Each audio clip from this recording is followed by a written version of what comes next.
लग्नाची बेडी या मालिकेच्या पुढील भागामध्ये आपण जबरदस्त असा ट्विस्ट पाहणार आहोत. लग्नाची बेडी ही मालिका आता आपला लवकरच निरोप घेणार आहे आणि त्यामध्ये आपल्याला बरंच काही ट्विस्ट पाहायला मिळणार आहे. राघव आणि सिंधू यांची मुलं म्हणजे विनू आणि सावी मोठे झालेले देखील आपल्याला पाहायला मिळणार आहेत. त्याचबरोबर रत्नपारखे कुटुंबियांचं नाव रोशन करताना ते आपल्याला पाहायला मिळणार आहेत. तसेच मधूचे मात्र काय हाल होत आहेत तेही आपल्याला पुढे पाहायला मिळणार आहे. हा व्हिडिओ शेवटपर्यंत नक्की पहा, म्हणजे आपल्या लक्षात येईल की आत्तापर्यंत वाईट वागणारी मधू तिचे नक्की काय हाल झालेले आहेत. आपल्याला पाहायला मिळालेलं होतं की विनू आईला म्हणतोय, म्हणजेच सिंधूला म्हणतोय की मला मधूची खूप काळजी वाटते, कारण तिने माझ्यासाठी काहीतरी केलेलं आहे आणि या गोष्टीची जाणीव मला आहे. त्यामुळं तू स्वतः तिला भेटायला जाऊ शकशील का? खरं तर सिंधूला आता मधूचं तोंड देखील पाहण्याची इच्छा नसते, कारण मधूने तसं केलेलंच आहे. मधूने रत्नपारखे कुटुंबियांना उद्ध्वस्तच करून टाकायचं ठरवलं होतं, पण नियतीला मात्र ते मान्य नव्हतं. त्याचबरोबर सिंधूच्या अथक प्रयत्नांनी आत्ताशी कुठं मधूला त्यांनी जेलमध्ये टाकलेलं असतं. पण आता विनूच्या सांगण्यामुळे सिंधूला काही केल्या मधूला भेटावं लागणार आहे, कारण विनू म्हणतोय की मला तिची काळजी वाटते. विनूच्या समाधानासाठी का होईना, पण सिंधूला आता मधूला भेटायचं असतं आणि ती विनूला शब्द देते की जर का तुला बरं वाटत असेल तर मी नक्की तिला जेलमध्ये भेटायला जाईल. आणि त्यानंतर सिंधू खरोखरच मधूला भेटायला आलेले असते. मधू तिला पाहिल्यानंतर खूपच आनंदित होते. मधूला वाटतं की आता सिंधू आपली मदत करण्यासाठी आलेली आहे. पण सिंधू भेटल्याबरोबर एक वाक्य क्लिअर करून टाकते, ते म्हणजे मधू, मी फक्त तुला भेटायला आलेली आहे. जर तुला वाटत असेल की तुझ्या मधाळ बोलण्याला मी फसेल तर तसं आता अजिबात होणार नाही. या अगोदर मी फसले होते, पण आता मी तुला जेलच्या बाहेर अजिबात काढणार नाही आहे. काही जरी झालं तरी तुझं सगळं आयुष्य आता जेलमध्ये जाणार आहे, कारण तू तसंच केलेलं आहेस. मधू तिला विनवण्या करून थांबवत असते. सिंधू थांबली तरी तिला एकच वाक्य सांगते की मी आता कधीही तुझ्या बोलण्यामध्ये येणार नाही. आत्ता पण मी आलेले आहे याचं कारण म्हणजे फक्त विनू. विनूचा अजूनही तुझ्यावर जीव आहे. अजूनही तो तुला खूप मानतो आणि त्याच्यासाठी मी इथपर्यंत आलेले आहे. पण यानंतर आपली भेट होईल असं मला वाटत नाही. यानंतर तू मला फोन करू नको आणि जर तुझा फोन आला तर तो मी उचलणार देखील नाही, असं म्हणून सिंधू तेथून निघून गेली आहे. सिंधू थांब, जाऊ नको, जाऊ नको असं म्हणून सुद्धा सिंधू तेथून निघून गेलेली आहे. आणि सिंधू घरी जाते तेव्हा तिला एक फोन येतो आणि त्या फोनवरून तिला कळतं की मधूची तब्येत खराब झालेली आहे. पलीकडील जेलर तिला सांगत असतो की तुम्ही मधु रत्नपारखेंना भेटायला आला होतात ना, आता तिची तब्येत खूपच खराब झालेली आहे, कारण तिने स्वतःच्या डोक्याला मार लावून घेतलेला आहे.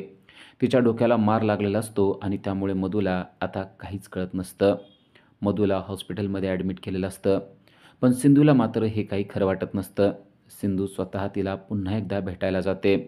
सिंधू पाहते की मधूची अवस्था खरोखरच दयनीय झालेली असते. मार इतका जबर लागलेला असतो की मधूला कोण काय बोलतंय ते देखील कळत नसतं.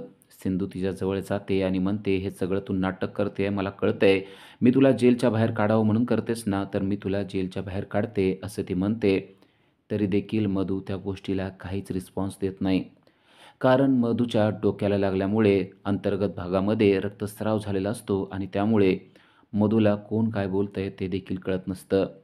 मधू आता शुद्धीवर नसल्यासारखीच वागत असते. मधूने आजपर्यंत केल्याची पापाची शिक्षाच तिला देवाने दिलेलं आपल्याला पाहायला मिळत आहे. मधू आता कोणाशी काही बोलू शकत नसते आणि कोणाला काही सांगू शकत नसते. मधू आता एकदम शांत झालेले आहे. मधू आता कोमात गेल्यासारखीच वागताना आपल्याला पाहायला मिळते. ही गोष्ट सिंधू लगेच येऊन विनूला सांगते. मी मधूला भेटायला गेलेले होते, पण मधूची परिस्थिती आता खूपच दयनीय झालेली आहे. तिने स्वतःला जेलमध्ये मारून घेतलेलं आहे आणि त्यामुळं तिच्या डोक्याला खूप मार लागलेला आहे. सिटी हॉस्पिटलमध्ये तिला ॲडमिट देखील करून ठेवलेलं आहे. हे ऐकल्यावर विनूला खूप वाईट वाटतं. विनू म्हणतो, मी डॉक्टर होऊन तिची सेवा करणार आहे. कारण मी आजारी असताना, माझ्या पायाला लागलेला असताना तिने माझी खूप सेवा केलेली आहे आणि आज तिला माझी गरज आहे. आज मी खूप लहान आहे, मी तिच्यासाठी काही करू शकत नाही, पण तिच्यासाठी मी नक्की एके दिवशी डॉक्टर होणार आणि डॉक्टर होऊन तिची सेवा करणार. हे ऐकल्यावर सिंधूला देखील बरं वाटतं. सिंधू म्हणते, तुला जे आवडतंय ते नक्की कर.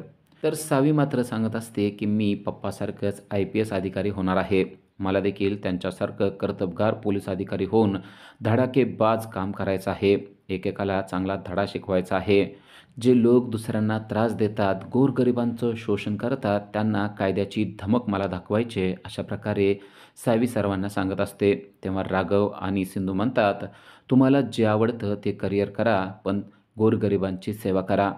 आणि मालिकेमध्ये 15 वर्षाचा लॅप्स आपल्याला पाहायला मिळतो. मालिका 15 वर्षा पुढे गेलेली आहे आणि त्यानंतर सावी पोलीस अधिकारी झालेली आपल्याला पाहायला मिळत आहे. सावीसुद्धा राघवसारखीच एक IPS अधिकारी झालेली आपल्याला पाहायला मिळणार आहे. सावीने राघवसारखंच कर्तबगार पोलीस अधिकारी व्हायचं ठरवलं होतं आणि त्याचप्रमाणे सावीने इंडियन पोलीस सर्व्हिस जॉईन केलेली आणि अधिकारी झालेली सावी आपल्याला पाहायला मिळते. धडाकेबाज एंट्री करून सावी आलेले आहे. सावीचा सर्वत्र दबदबा झालेला देखील आपल्याला पाहायला मिळतोय. अगदी राघवप्रमाणेच ती कर्तबगार आणि धडाकेबाज पोलीस ऑफिसर लेडी सिंगम म्हणूनच प्रसिद्ध झालेली असते. अवघ्या वेळातच तिने खूप काही काम केलेलं आपल्याला पाहायला मिळतं. धडाकेबाज काम करून तिने महाराष्ट्रभर स्वतःची छाप उमटवलेली असते आणि त्यामुळेच तिला कर्तबगार पोलीस अधिकारी आणि शौर्य पदकाने देखील सन्मानित करण्यात आलेलं असतं. गोरगरिबांची मदत करण्याचा तिने उचललेला वसा अगदी तिने सांगितल्याप्रमाणेच ती पूर्ण करत असते. अन्याय अत्याचाराच्या विरोधात ती ठामपणे उभारलेली आपल्याला पाहायला मिळते. त्याचबरोबर विनूने देखील स्वतःचं स्वप्न पूर्ण केलेलं असतं. विनू देखील एक कर्तबगार डॉक्टर झालेला असतो. तो देखील डॉक्टर होऊन गोरगरिबांची सेवा करत असतो. तर राघव आणि सिंधू मात्र आता वयस्कर झालेले असतात. राघवला IG ची पोस्ट मिळालेली असते आणि सिंधू त्या गोष्टीवर खूप खुश असते. राघव आणि सिंधू यांना आपल्या मुलाविषयी खूपच कौतुक वाटत असतं. सिंधू राघवला सांगत असते की सावी अगदी तुमच्यावर गेलेली आहे. सावीने धडाकेबाज काम करून अगदी आपण म्हणत होतो तसं शौर्य पुरस्कार देखील मिळवला आहे. तिला गोरगरिबांविषयी खूप प्रेम आहे. गोरगरिबांचं शोषण करणाऱ्या कितीतरी लोकांना तिने चांगलाच धडा शिकवलेला असतो. IG राघव रत्नपारखी यांची मुलगी म्हणून न ओळखता आता तिची ओळख ही लेडी सिंगम म्हणून झालेली असते. तर इकडे मधूची मात्र अवस्था खूपच दयनीय झालेली असते. मधू आता कोणाला ओळखत देखील नसते. मधू अजूनही बरी झालेली नसते, कारण तिच्या डोक्याला लागलेल्या जबरदस्त मारामुळे तिची अशी अवस्था होऊन बसलेली असते. आता तुला कधीही भेटायला येणार नाही अशी म्हणणारी सिंधू मात्र तिला नियमाने भेटायला जात असते. पण आता मधू कोणाला देखील ओळखत नसते. स्वतः विनू मधूची काळजी घेत असतो आणि त्याने स्वतःच्या हॉस्पिटलमध्येच तिला ठेवलेलं असतं. पण मधू मात्र अजूनही बरी झालेली नसते आणि ती कधी बरी होईल हेही सांगता येत नसतं. सिंधू मात्र अगदी न चुकता तिला नेहमी भेटायला जात असते. विनू आणि सावी काय काय करतायत हे सगळं काही तिला सांगत असते. सिंधूला अपेक्षा असते की एके दिवशी तरी मधू पुन्हा एकदा व्यवस्थित होईल. खरं तर मधूच्या पापाचीच शिक्षा तिला इतके वर्ष मिळालेले असते. आजपर्यंत लोकांचं वाईट करणारी मधू आता स्वतःचंच वाईट करून बसलेली असते. सर्व काही हकीकत सिंधू राघवला सांगते की आता इतके वर्ष झाले तुम्ही तिला एकदा देखील पाहायला गेला नाहीत. तुम्हाला असं वाटत नाही का की तिला एकदा पाहावं? राघव म्हणतो, ती आपल्याशी जे काय वागली होती ना त्यामुळे मला तिला पाहू वाटत नाही. पण सिंधूच्या सांगण्यावरून आता तो पण तिला पाहण्यासाठी गेलेला असतो. सिंधू मधूला म्हणते की तुला पाहण्यासाठी कोण आले पहा. पण मधू मात्र त्याच्याकडे पाहत नसते आणि राघव मधूला म्हणतो, मधू मी आलेलो आहे. आणि कित्येक वर्षानंतर राघव आणि मधू एकमेकाच्या समोर आलेले असतात. आजपर्यंतचं मधूचं प्रेम, ज्यासाठी मधूने केलेला खटाटोप आहे, ते प्रेम पुन्हा एकदा तिच्या समोर उभं असतं. राघवबरोबर आयुष्याची लग्नाची बेडी बांधण्याचा प्रयत्न करणारी मधू मात्र आज एकदम शांत झालेली असते. मधू अजूनही राघवकडं पाहत नाहीये. राघवला देखील मधूच्या झालेल्या गोष्टीबद्दल खरं तर वाईट वाटत आहे. राघवला कळतंय की मधूचं चुकलेलं आहे, पण त्या चुकण्याची आता तिला पूर्ण शिक्षा देखील मिळालेली आहे. मधू राघवला बोलतो, पण मधू मात्र राघवकडं पाहत देखील नाही. मधू आता राघवच्या लग्नाच्या बेडीतून मुक्त झालेली आपल्याला पाहायला मिळत आहे. राघवच्या प्रेमातून देखील ती मुक्त झालेली असते. तर राघव आणि सिंधू यांची मुलं मात्र कर्तबगार झालेले आहेत आणि ते समाजसेवा करत आहेत आणि राघव रत्नपारखी, सिंधू रत्नपारखी आणि पूर्ण रत्नपारखी कुटुंबियांचंच नाव रोशन करत असताना आपल्याला पाहायला मिळत आहेत. मालिकेचा हा शेवट तुम्हाला कसा वाटतो ते नक्की कमेंट करून सांगा. अशा सिरियलच्या अपडेटसाठी आजच आमच्या चॅनलला सबस्क्राईब करा. Thank you.